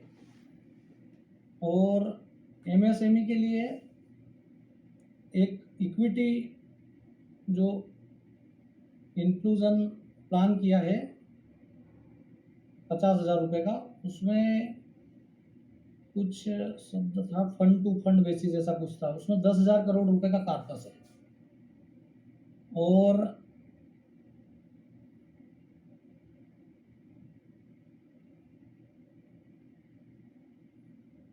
इसमें जो है एमएसएमई का जो भी फंड है वो 45 डेज के अंदर गवर्नमेंट को रिलीज करना है। ये एमएसएमई वैसे बहुत बड़ा फील्ड है। दूसरा जो एनबीएफसी है, इसी के अंदर पहले चरण के अंदर ही MSME, tax payer, NBFC, discoms और रियल एस्टेट। तो इसमें जो एनबीएफसी है उसमें उन्होंने 30,000 करोड़ का एक स्पेशल लिक्विड स्कीम जो है एक बनाई है। वो जो है इन्वेस्टमेंट ग्रेड डेब्ट पेपर के रूप में जो है एनबीएफसी के लिए उन्होंने इसके लिए एक लिक्विड स्कीम बनाई है। दूसरा है पार्शियल क्रेडिट गारंटी स्कीम। वो जो इसके अंदर जो है एनबीएफसी और इनमें जो फर्स्ट 20% जो लॉसेस है उसके प्रोविजन के लिए ये एक उन्होंने पार्शियल क्रेडिट गारंटी स्कीम के लिए प्रोविजन किया है। दूसरा एक डिस्कॉम है, ये पावर डिस्ट्रीब्यूशन कंपनी के लिए उन्होंने 90,000 करोड़ रुपए का एक लिक्विड इंजेक्शन अनाउंस किया है। तो ये पहला चरण है। दूसरे चरण के अंदर जो है उन्होंने दूसरे चरण के अंदर 4-5 चीज़ें रखी है। Free food grain, credit facilities, subvention relief, affordable rental housing और one nation one ration card और मनरेगा, ये दूसरे चरण में है। तो इसमें फ्री फूड ग्रेन जो है उसमें उन्होंने जो ये माइग्रेंट लेबर वगैरह जो है, कोविड में जो लोग निकल गए थे सड़कों पे, उनके लिए उन्होंने 3,500 करोड़ रुपए का प्रोविजन किया है। उससे उनको अगले 2 महीने तक खाना आना जो भी है वो गवर्नमेंट देगी। और क्रेडिट फैसिलिटीज़ जो हैं, अगला पॉइंट जो है क्रेडिट फैसिलिटीज़, उसके अंदर जो अपना एक था ये प्रधानमंत्री स्ट्रीट वेंडर जो योजना, जिसमें अपन ने 10-10 हज़ार के जो लोन किए थे, कम ब्याज दर पर कोलेट्रल फ्री 10,000 तक के जो लोन थे, वो इसमें क्रेडिट फैसिलिटी वाले में है। इसमें नाबार्ड ने भी जो रूरल बैंक्स जो हैं उनको के एग्रीकल्चर के मतलब कैश क्रेडिट पे 30,000 करोड़ रुपए का रीफाइनेंस नाबार्ड करेगा। और उसके अंदर जो 2.5 करोड़ करीब किसान ऐसे हैं जिनके पास ज़मीन तो है बट वो अभी तक केसीसी नहीं ले पाए, तो उन लोगों के लिए भी इसमें उन्होंने किसान क्रेडिट कार्ड के लिए एक साइड वाइड बनाई है, तो वो किसान उस पर अप्लाई कर सकते हैं। उसमें 3 लाख रुपए तक के लोन हैं और सबवेंशन भी हैं, और बाकी केसीसी की स्कीम जो बैंक की है उस टाइप की है। 1,60,000 तक कोई कोलेटरल नहीं है। दूसरा उसमें वही 12 रुपये वाला इंश्योरेंस और वो अपना 330 वाला इंश्योरेंस भी हो सकता है उसके अंदर। तो स्ट्रीट वेंडर के लिए भी उन्होंने जो है इसमें 25,000 करोड़ रुपए का प्रोविज़न रखा है। दूसरा जो सबवेंशन रिलीफ जो है उसमें जो अपन मुद्रा जो योजना थी उसमें शिशु, किशोर और तरुण जो थी, तो उसमें से इसमें शिशु स्कीम के अंदर जो 50,000 रुपये तक के जो लोन देते हैं उस पर 2% इंटरेस्ट सबवेंशन रिलीफ अगले 1 साल के लिए उन्होंने डिक्लेयर की है। Affordable rental house, affordable rental house जो है ये जो प्रधानमंत्री आवास योजना जो चल रही थी PMAY, उसी से इसको जोड़ के PPP मॉडल इसमें लॉन्च किया है। मतलब ये जो है पब्लिक और प्राइवेट एजेंसी दोनों मिलके इसको रेंटल हाउसिंग बनाएंगे। ये गवर्नमेंट की लैंड भी हो सकती है और प्राइवेट लैंड भी हो सकती है। और दूसरा इसके अंदर जो PMAY में जो सब्सिडी वगैरह मिलती थी तो वो भी 1 साल के लिए उन्होंने आगे कंटिन्यू की है। 1 नेशन 1 राशन कार्ड, इससे ये फ़ायदा होगा कि जो माइग्रेंट लेबर वगैरह हैं जो एक देश से दूसरे प्रदेश में काम के लिए पलायन कर जाती है, तो इसमें 23 जो हैं प्रदेश उनमें ये एक ही राशन कार्ड चलेगा और वो इससे फ़ायदा उठा पाएंगे। और दूसरा जो है मनरेगा जो है, ये जो माइग्रेंट लेबर है वो जहाँ जिस प्रदेश में जो चली गई है माइग्रेंट लेबर, उनको मनरेगा के तहत रोजगार उत्पन्न करवाया जाएगा। अब ये तीसरा चरण जो है उसमें इंटर स्टेट ट्रेड है, कॉन्ट्रैक्ट फार्मिंग है और डीरेगुलेटिंग प्रोड्यूस है और एग्रीकल्चर इंफ्रास्ट्रक्चर है। तो इसमें इंटर स्टेट ट्रेड में है, जैसे अभी किसान एक प्रदेश से दूसरे प्रदेश में अगर अपनी फसल वगैरह बेचने के लिए जाते थे तो उनको कुछ इंटर स्टेट वो बैरियर फी वगैरह कुछ देना पड़ती थी कमोडिटीज़ और ई ट्रेडिंग के लिए, तो वो उससे छूट मिलेगी उनको। और फार्मर्स जो है वो अपना अट्रैक्टिव प्राइस पे अपना सामान बेच पाएंगे मंडी में। और कॉन्ट्रैक्ट फार्मिंग है, कॉन्ट्रैक्ट फार्मिंग में वही है कि उसकी फसल वगैरह का वो पहले से ही उसको रेट पता लग जाएगा, उसके अनुसार वो उसका उत्पादन कर पाएगा, बोने के पहले ही उसकी मार्केटिंग हो जाएगी।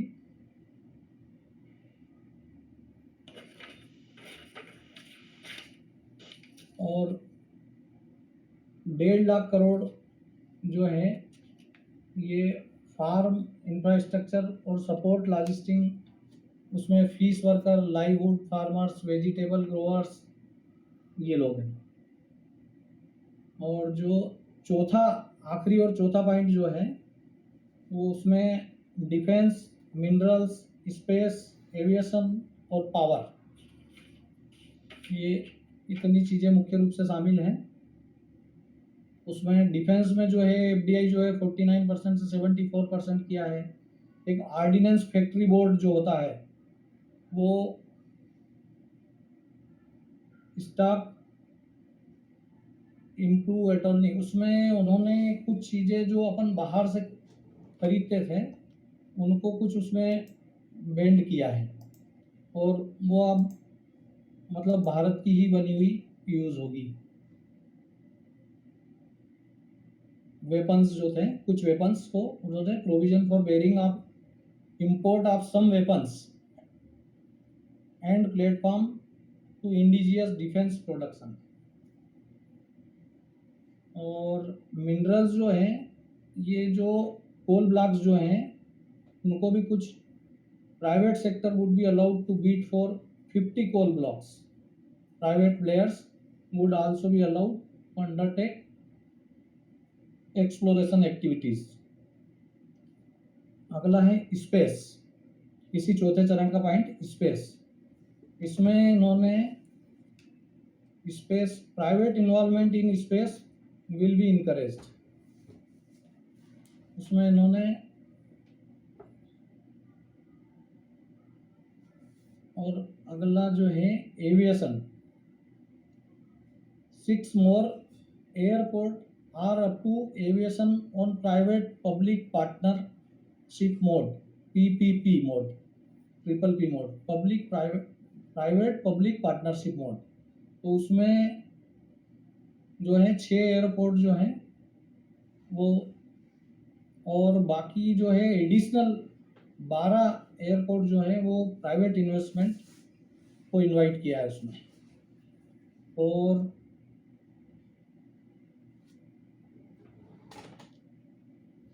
rationalization of MRO, maintenance, repair and operation tax structure with an aim to make India an MRO hub।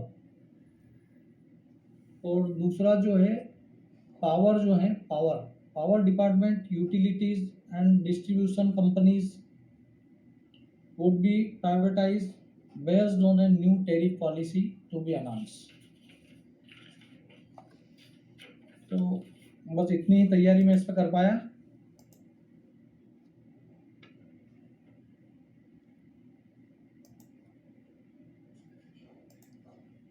हाँ साई जी। हाँ, ये बढ़िया बैरागी जी। आत्मनिर्भर भारत के बारे में मैंने खाली सुना था, आर्टिकल पढ़ नहीं पाया था। अब कम से कम ऐसा है कि अगर इंटरव्यू में क्वेश्चन आता है तो जितना मिनट इंटरव्यू बोर्ड अपने को देती है कि अब 10 मिनट तो अपने को भाषण देने के लिए कभी दे नहीं पाएगी, कि 1-2 मिनट हो गया तो वो भी बहुत ज़्यादा होता है, कंटिन्यूअस आप बोल पाते हैं, तो उतना तो अच्छे से अपन बोल पाएंगे। बाकी इसमें आपने एक जो फेज बोला है 1 2 3 4, तो वो फेज का बाइफर्केशन कैसे किया है नहीं, अभी? फेज ऐसा कोई सीरियल नहीं है, वो अलग अलग जगह अलग अलग पढ़ने में मिलते हैं वो।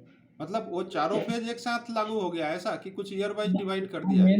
मैंने नहीं, वो क्या है, एक जगह लिखा हुआ था कि फेज 1 फेज 2 खत्म होने के बाद फेज 3 चालू किया उन्होंने। मतलब फेज 1 और फेज 2 खत्म भी हो गया? फेज 1 जहाँ मैंने पढ़ा था वो इसमें फेज जो बायजूस ऐप है उसपे वो फेज 1 थर्ड फेज में दे रखा है।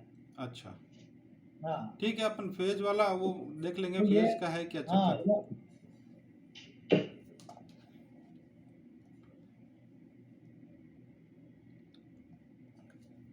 हाँ गोयल साहब। नहीं, बहुत बढ़िया है। एक्चुअल क्या है कि अब वो लोग अपने से ये पूछ सकते हैं कि आत्मनिर्भर भारत के बारे में बात हो रही है, ये क्या है और इसमें आप आम आदमी को क्या फायदा मिलना है या किसान को क्या फायदा मिलना है, क्योंकि मुझे लग रहा है ये किसान बिल भी इससे जुड़े हुए ही हैं। हाँ, है ना? तो अब ठीक है, अपन को किसानों की इसमें दो तीन स्कीम है। केसीसी एक तो जो अपन अभी तक जो केसीसी देते थे, अब वो ऑनलाइन एप्लीकेशन दे सकता है किसान इसमें, है ना, बिना बैंक के नाम लिखे।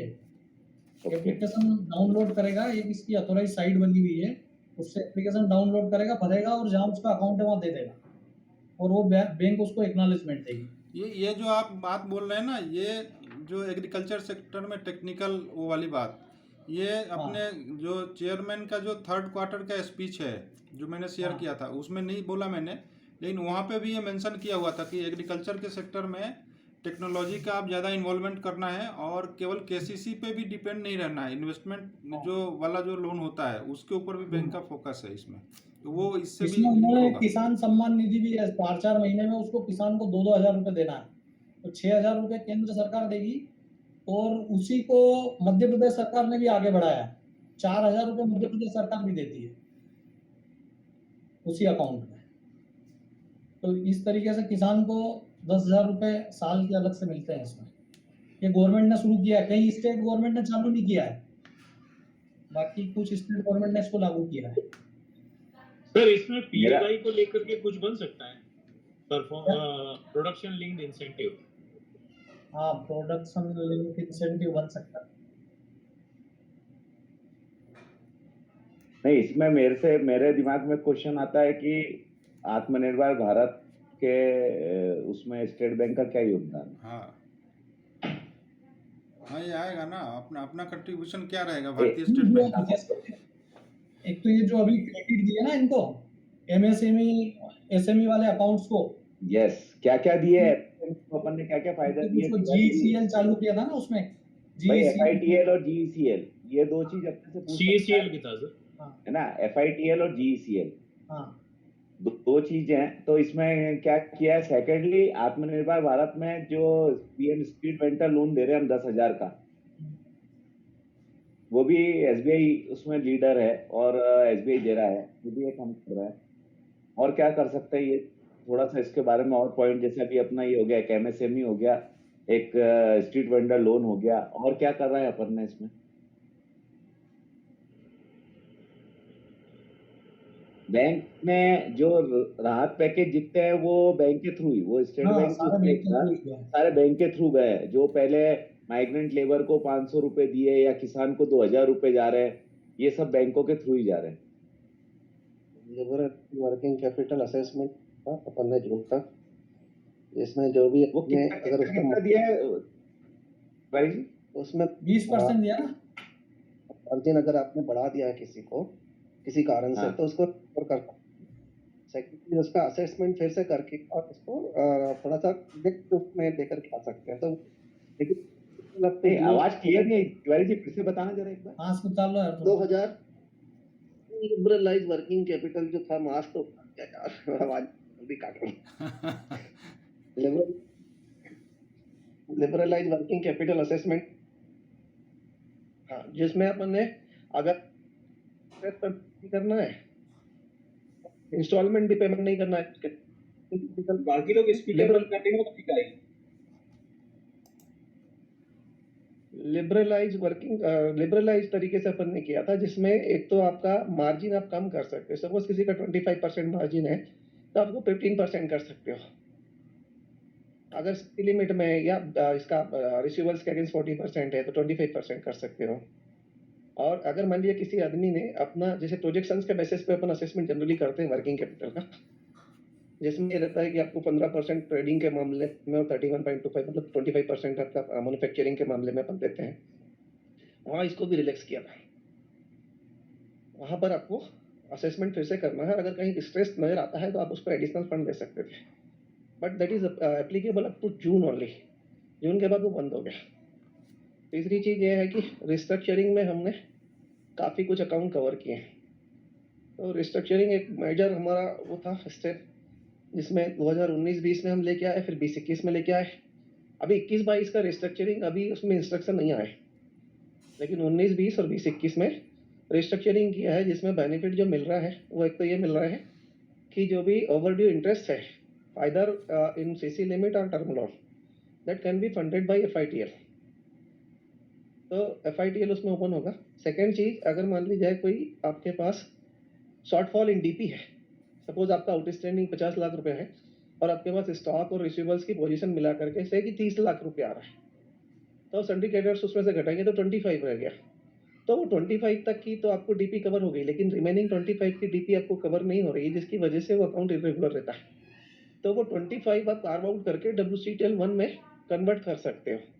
अपार्ट फ्रॉम दैट उसके साथ में एक चीज और प्लस कर सकते हो, जो भी आपका टर्म लोन है, अगर वो ओवरड्यू इंस्टॉलमेंट उसमें अगर कोई आई है, सपोज 2 महीने से इंस्टॉलमेंट नहीं दी, 3 से ज्यादा होगा तो एनपीए हो गया, एनपीए को कर नहीं सकते, लेकिन 2 इंस्टॉलमेंट उसने पे नहीं किया, तो वो 2 इंस्टॉलमेंट प्लस फ्यूचर की 12 इंस्टॉलमेंट जो अगले साल उसको 1 साल तक देना है, उसको भी कार्व आउट करके WCTL 1 में अपन कन्वर्ट कर सकते हैं। बेनिफिट क्या मिलेगा? बेनिफिट ये मिलेगा कि एक तो अगले 1 साल तक उसको रिपेमेंट नहीं करना। सेकेंड, जो भी शॉर्टफॉल इन डीपी है वो उसको रिपेमेंट करना है 7 साल में, अगले 7 साल में, और उसमें भी अगले 1 साल तक उस पर इंटरेस्ट पेमेंट नहीं करना है। तीसरा चीज़ ये है कि उसमें जो इंटरेस्ट लगेगा, नॉर्मल इंटरेस्ट से 10% लग रहा था, तो यहाँ 8.55% लगेगा टिल 2 ईयर, नेक्स्ट 2 ईयर। तो ये इंटरेस्ट का उसको बेनिफिट हो गया।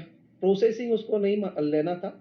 आप जो रिस्ट्रक्चरिंग करेंगे, it is as good as renewal of working capital limit and credit facility. So there is no need or there is no obligation to recover the processing fees if the any account is restructured. तो ये एक उसको benefit था। कुल मिलाकर के, और एक चीज़ और बचा छूट गई उसमें कि अगर मान ली जाए कोई आदमी फ्यूचर कैश लॉस उसको हो रहा है, सपोज अभी तो उसने जो भी कोविड पेंडेमिक की वजह से या किसी कारण से प्रॉफिट नहीं कमा पा रहा था, वो आपने कार्व आउट किया, लेकिन फ्यूचर में अगर आपको 1 साल के अंदर कोई लॉस दिख रहा है बैलेंस शीट में प्रोजेक्शन के बेसिस पे, तो वो भी आप फंडिंग कर सकते हैं WCTL 2 के रूप में। ये कुल मिला के रिस्ट्रक्चरिंग का फंडा है।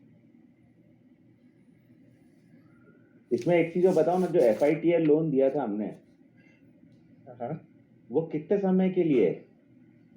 वो तो मार्च तक आपको बंद करना था, 6 महीने में। हाँ तो जो अभी तो मार्च चली गई वो ना। हाँ, एक लेकिन ये मार्च तो 21 तक। हाँ, मार्च 21 तक दोनों कौन सा चीज चला डिफरेंट गया? है। अगर आप रिस्ट्रक्चरिंग में FITL दे रहे हो तो उसका रिपेमेंट 36 महीने का होगा। ओके। वो और जो इससे लिंक GECL नहीं। दिया है हमने 20% उसका, पानी में GECL के पहले हमारे इसको पास जो में CECL आया था, CCECL आया था, देन GECL आया था। कौन बड़ी लग रही है? तो CECL आया था, उसमें कुछ रिस्ट्रिक्शन थे, उसको फिर मॉडिफाई करके CCECL लेके आए, जिसमें एक पर्टिकुलर शायद 29 फरवरी की डेट में जो भी आउटस्टैंडिंग आपके अकाउंट में थी फंड बेस में, उसका 10% हमने एडिशनल फैसिलिटी के रूप में दिया। GECL में गवर्नमेंट की गारंटी आ गई। वो जो CCL था, CCECL में गवर्नमेंट की गारंटी नहीं थी, उसमें हमारा जो भी मॉर्गेज था that has to be extended. But इस वाले में क्या था कि गवर्नमेंट की गारंटी, तो हमने EM तो एक्सटेंड किया है, बट वो ऑब्लिगेशन नहीं था कि हम उसको एक्सटेंड करें। तो वहाँ पे 20% ऑफ क्रेडिट फैसिलिटी, जो भी 29 फरवरी की डेट में आउटस्टैंडिंग है, उसका 20% हमने फंडिंग किया। फिर उसमें भी GECL वर्जन 1, 2 एंड 3 ऐसे 3 करके वर्जन आ गए। पहले 5 करोड़ तक था, फिर उसको 10 करोड़ तक करा, बाद में 25 करोड़ तक कर दिया। तो तीनों वर्जन आ गए। पहले उसमें था कि आपको SME में दे सकते हो, जो SME की डेफिनेशन में कवर होते हैं। फिर SME के बाद उन्होंने थोड़ा सा उसको क्राइटेरिया को बढ़ाया और बाद में रिवाइज कर दिया SME की डेफिनेशन को। तो SME की जो डेफिनेशन रिवाइज की है, उसमें small, medium, micro, small and medium. तो माइक्रो 1 करोड़ तक का इन्वेस्टमेंट और 5 करोड़ तक का टर्नओवर। मीडियम में उसका, स्मॉल में आ गया आपका 5 करोड़ तक का प्लांट एंड मशीनरी में इन्वेस्टमेंट और 50 करोड़ तक का टोटल टर्नओवर। और जो थर्ड वाला आ गया, उसमें 50 करोड़ तक का, जिसमें 10 करोड़ है शायद, मैं कंफ्यूज हो रहा हूँ थोड़ा, 1 मिनट में देख लेता हूं। और तीसरे वाले में फिर उन्होंने ओपन कर दिया 250 करोड़ तक का टर्नओवर, 50 करोड़ तक का प्लांट एंड मशीनरी में investment, that is also covered under MSME। तो ये MSME की डेफिनेशन चेंज करते गए और साथ में GECL का वर्जन चेंज करके 1, 2, 3 लेकर के आते गए। तो जो GECL आया गवर्नमेंट गारंटी वाला, तो उसमें EM एक्सटेंशन करने की तो जरूरत नहीं थी हमको, लेकिन बैंक का ऑब्लिगेशन था कि इसको करना है, पर गवर्नमेंट की तरफ से तो मना है ना उसको करना। तो मना ही थी। पर चूंकि हम लोगों ने उसको इस ढंग से देखा कि जो भी हम एक्स्ट्रा एक्सपोजर दे रहे हैं वो गवर्नमेंट के पास में जा रहा है, तो हमारा एक्सपोजर उतने से कम हो जा रहा है। तो प्राइमरी, क्योंकि बहुत हरी में अपन थे, जल्दबाजी में हमने किया, वो हाँ तो नहीं बोल सकते, बट उसमें अपन ने सब पे एक्सटेंड किया। और बाद में जब गवर्नमेंट ने बोला कि आप मॉर्गेज कैसे ले सकते हैं जब हमारी गारंटी इसमें, तो उन्होंने उसको चेंज बोला कि अब आप जो अंडरटेकिंग ले लीजिए, अगर आपने कोई गारंटी एग्जीक्यूट कर ली SME 3, तो अंडरटेकिंग ले लीजिए, गारंटी अब एप्लीकेबल नहीं हो। बट उसमें भी कॉन्ट्राडिक्टरी है, गारंटी एग्रीमेंट तो आप कर दिया वेवर और एक अंडरटेकिंग ले लिया, बट जो एक्सटेंड कर लिया आपने EM का, EM एक्सटेंड अगर कर लिया तो ऑटोमेटिक बाय डिफॉल्ट बनना ही चाहिए। अच्छा, ये डेफिनेशन जो मैं बता रहा था, माइक्रो, स्मॉल और मीडियम, वही है। 1 करोड़ और 5 करोड़ का टर्नओवर ये माइक्रो में है, एंड प्लांट एंड मशीनरी में 10 करोड़ का इन्वेस्टमेंट और टर्नओवर 50 करोड़ तक का ये स्मॉल है, और 50 करोड़ का इन्वेस्टमेंट और 250 करोड़ तक का टर्नओवर। तो नाउ MSME की जो डेफिनेशन है वो irrespective of activity, even trading भी इसमें इंक्लूड हो गई है, तो आप 250 करोड़ तक का पूरा उसमें कवर कर सकते हो।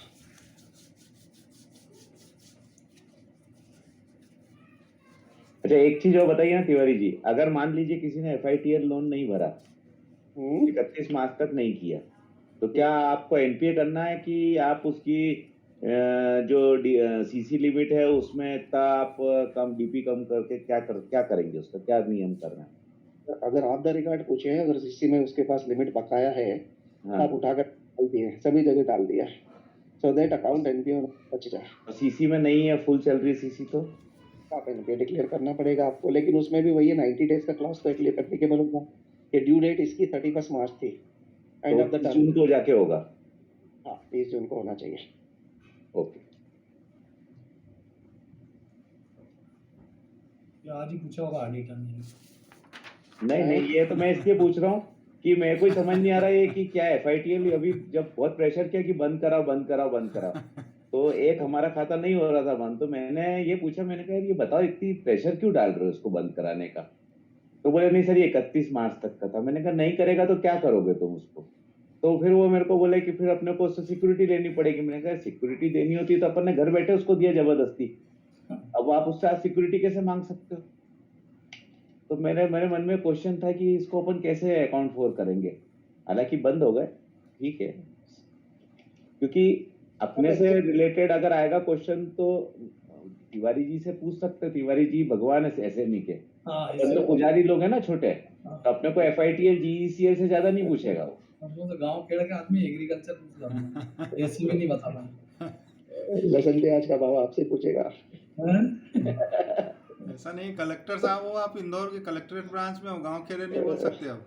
अच्छा, एक चीज और, आदर शुक्ला जी ने जो बोला था उसमें मेरे को उस समय बोलने की स्थिति में नहीं था। दो चीजें वहां पर, एक तो अपनी जो क्रेडिट ग्रोथ आई है मार्च में, अभी जय स्वामीनाथन जो अपने MD है, उन्होंने मैंने उस वक्त भी शायद जिक्र किया था कि उन्होंने एक लेख लिखा है, उसमें अपनी जो ग्रोथ आई है 6.5% आई है मार्च में, जो पिछले साल करस्पॉन्डिंग पीरियड में 6.1% थी। तो जो जितने भी सेक्टर हमारे कोविड-1 से उभर के आए हैं, उसमें एग्रीकल्चर है, उसमें ट्रांसपोर्टेशन है, उसमें फ्रेट है, रेलवे फ्रेट है, उसमें GST का कलेक्शन 1 लाख करोड़ से ऊपर है। तो तमाम चीज़ें के जो इम्पैक्ट पड़ा है वो ये पड़ा है कि हमारा क्रेडिट ग्रोथ भी 6.5% से ग्रो किया है 2021 मार्च में। एंड सेकेंड चीज़, जो GDP की बात अपन कर रहे थे, जिसमें कि हमारा जो प्रेडिक्शन है, उसमें जो प्रेडिक्शन हमारे थे, जो शुक्ला जी ने बताया, आई थिंक वो दिसंबर के थे, वो थोड़ा सा रिवाइज हुए, एक बार रेफर करने की जरूरत है। इसमें RBI ने 9.5% का ग्रोथ माना है, एंड क्या नाम से मॉनेटरी क्या बोलते हैं IFM, उसने शायद 12% माना है, और मूडीज ने 11.5% माना है। तो वो थोड़ा सा एक बार देख लीजिए, क्योंकि वो अब रिवाइज हो चुके हैं।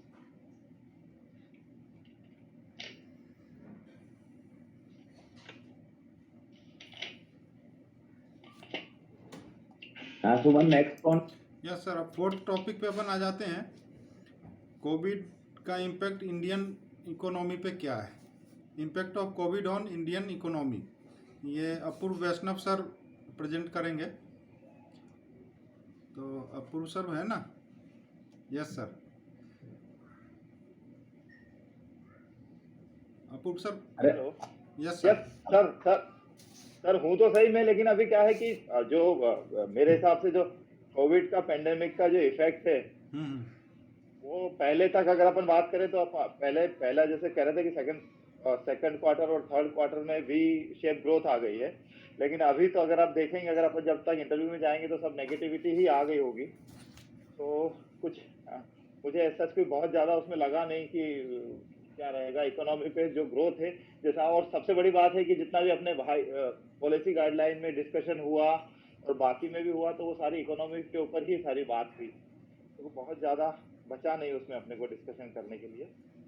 अच्छा, और अब आप जैसा कहें, मेरे को आज क्या, जैसे आपके साथ हुआ था मित्र के साथ, तो मेरा भी मित्र एक जो है भर्ती होने के लिए अस्पताल के बाहर OPD में बैठा हुआ था, तो उसके कारण मैं उसको ज़्यादा ये कर भी नहीं पाया। ठीक है ना, इसको अपन बाद में फिर से देखेंगे ठीक आगे। ठीक है सर। अब Indrajit sir, impact of covid on banking sector specific है, इंडियन इकोनॉमी पे नहीं है, बैंकिंग सेक्टर पे फोकस करके इंद्रजीत सर बताएंगे कि क्या इस पे इम्पैक्ट पड़ा है, और उसमें स्पेसिफिक अपना SBI का भी कुछ जोड़ दे तो बेहतर रहेगा। सर मैं बहुत ज्यादा तैयार नहीं किया हूँ, जो अपने मन में आया उतना तैयार किया। ठीक है, सभी सभी एक जैसे ही तैयारी करके आए हैं, लेकिन सभी का थोड़ा थोड़ा सा ही मिलके बहुत हो जाएगा, इसीलिए तो अपन ये ग्रुप स्टडी रखे हैं। सर मैंने सर पॉइंट वाइज तैयार किया है। पहला सर बाकी लोग अपना वो कम बंद करते हैं sir, volume.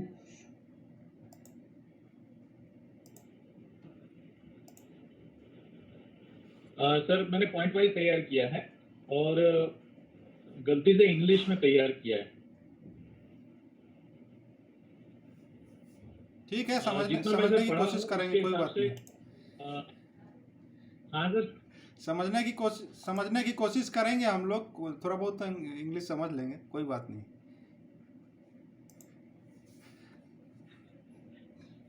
Sir point wise तैयार किया हूँ। वो है we have witnessed a great surge in daily transaction through alternate channel almost 92%। Second point है people prefer contactless payment option through UPI, NFC, which reduces dependency on cash, and ultimately it will reduce expenses incurred on printing, wear and tear, and transportation of cash. Third point लिया है more transaction through contactless mode will prevail more transaction through banking channels. Fourth लिया है low mobility of the people will motivate people to purchase necessary goods through e-commerce. Fifth is that due to COVID-19, almost all economic activities has been halted for 2 months, and to reboost the economy, Finance Minister has declared packages. Some of the measures जो अभी discuss हुए Tiwari sir ने बताए, CECL, GECL, FITL, PM Swanidhi for street vendors and restructuring of loan, which are standard as on 29 February 2020.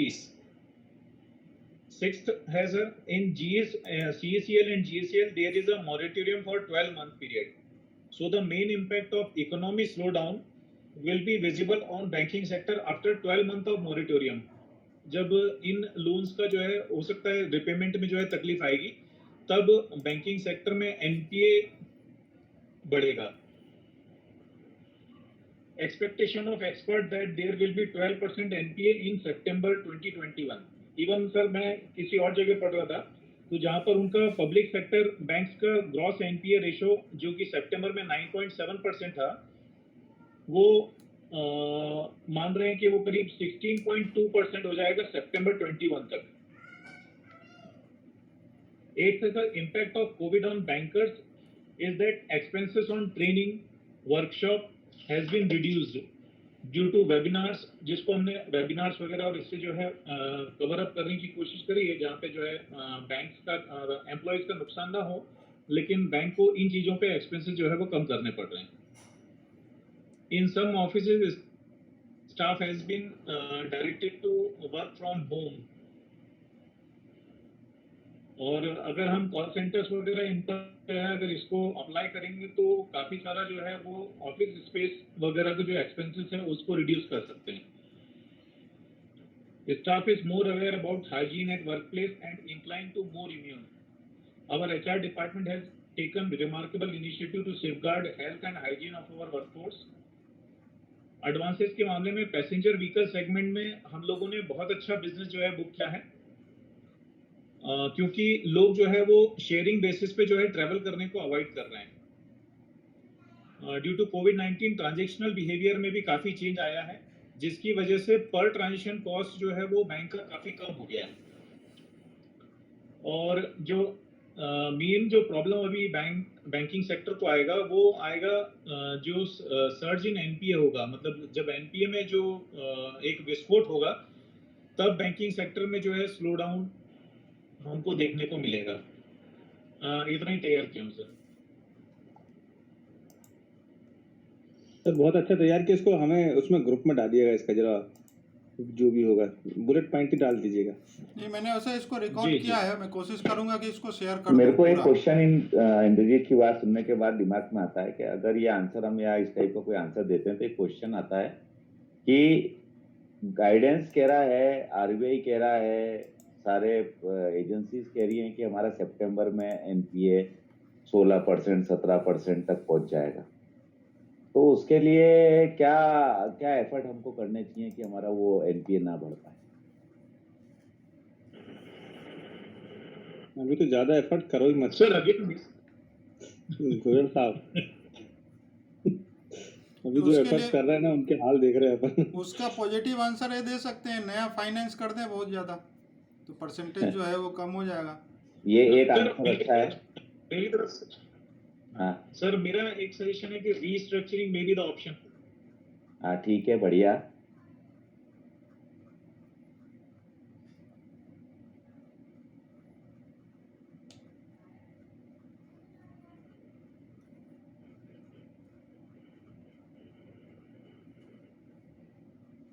Restructuring करके फिर से NPA को आगे ही बढ़ाएंगे अपन अब।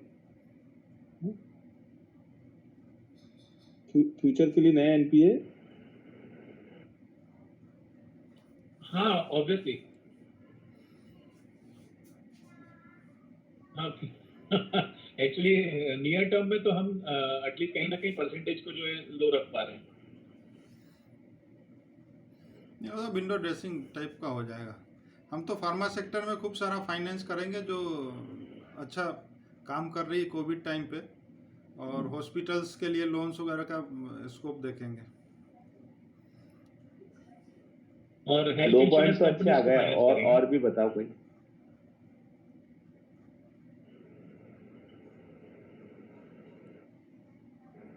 हाँ सुमन, आगे क्या है? आगे अब सोचना पड़े, इतने में तो इंटरव्यू मोड आगे अगला क्वेश्चन पूछ लेगी। नहीं, 2 पॉइंट अच्छे हैं कि भाई हम हाँ। फाइनेंस अच्छा और ज्यादा कर सकते हैं। और सेकेंडली, रिस्ट्रक्चर एक टूल हो सकता है उसको बचने के लिए।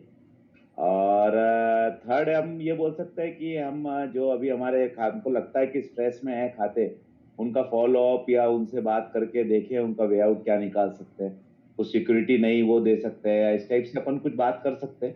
तो थोड़ा सा प्लान करना पड़ेगा। ये क्वेश्चन है, जब अपन बोलते हैं उसी से अपने मन में क्वेश्चन जो आते हैं वो इंटरव्यू बोर्ड के मन में आएंगे।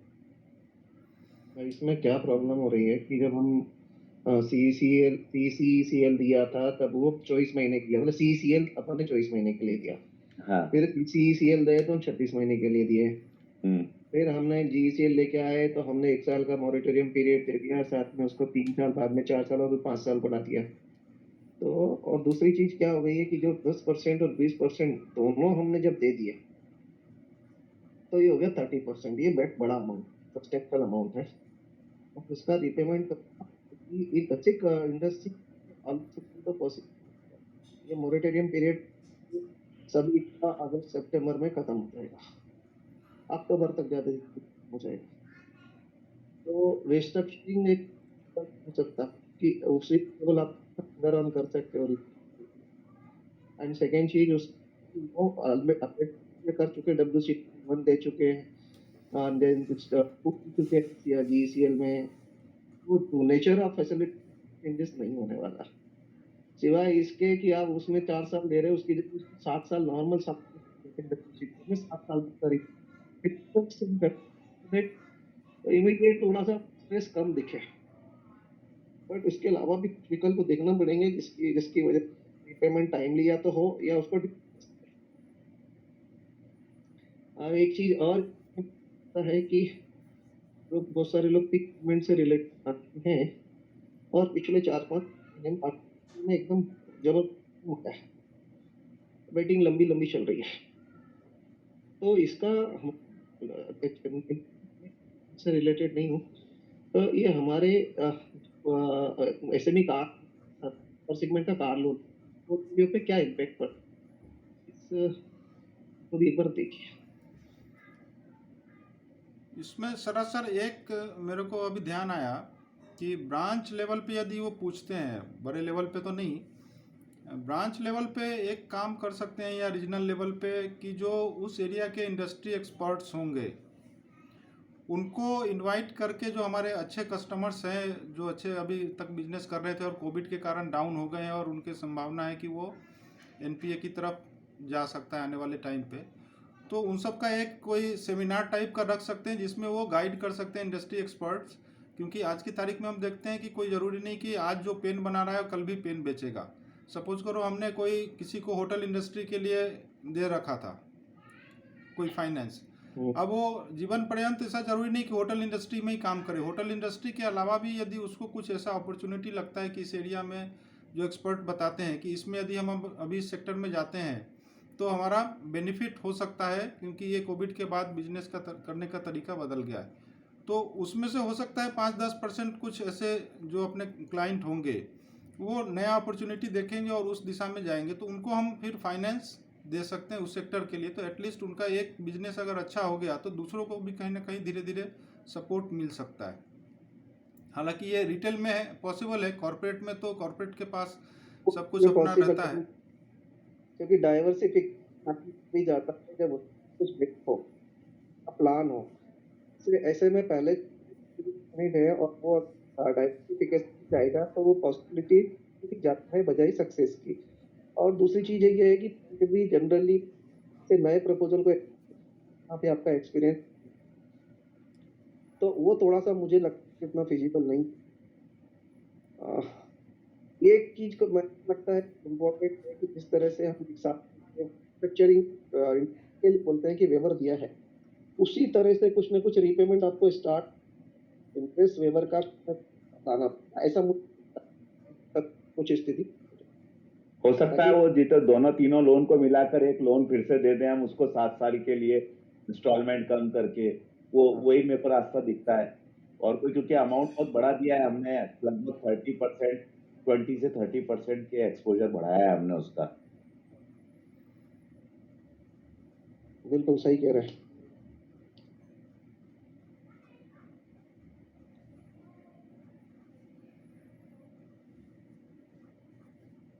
हाँ सुमन, वाइंड अप करें क्या आज का? हाँ आज का वाइंड अप करते हैं और कल के लिए अभी 2 मिनट चर्चा कर लेते हैं, कल कैसे आगे बढ़ना है, नहीं तो कल फिर अपन लेट उठेंगे। तुम चर्चा मत करो, हाँ? तुम चर्चा मत करो, ग्रुप में डाल दो सब्जेक्ट्स, नहीं तो आप सब आपसे अपना बना के देंगे। कल हम आपसे उम्मीद करते हैं कि 2-4-5 सब्जेक्ट्स आप बताएंगे तो अच्छा रहेगा।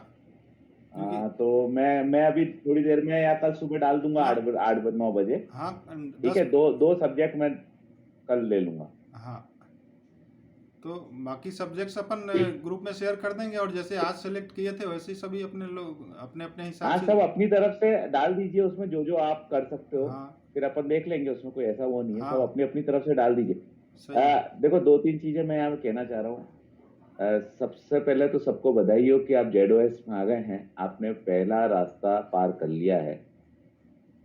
आज की इस तारीख में लिस्ट को देखने के बाद लगता है कि जेडओएस में आना भी एक बड़ा काम हो गया। हाँ वो सिलेक्शन जैसा ही लग रहा है कि है ना? 4300 में से 1897। तो हाँ, तो आप उसमें ये बात मानिए कि आपने 50% जंग जीत लिए, और दूसरी 50% बहुत इम्पोर्टेंट है। मेरा मतलब मेरे बहुत सारे साथी ये बात सोचते हैं कि सब चीजें फिक्स है, जो रैंकिंग आ गई या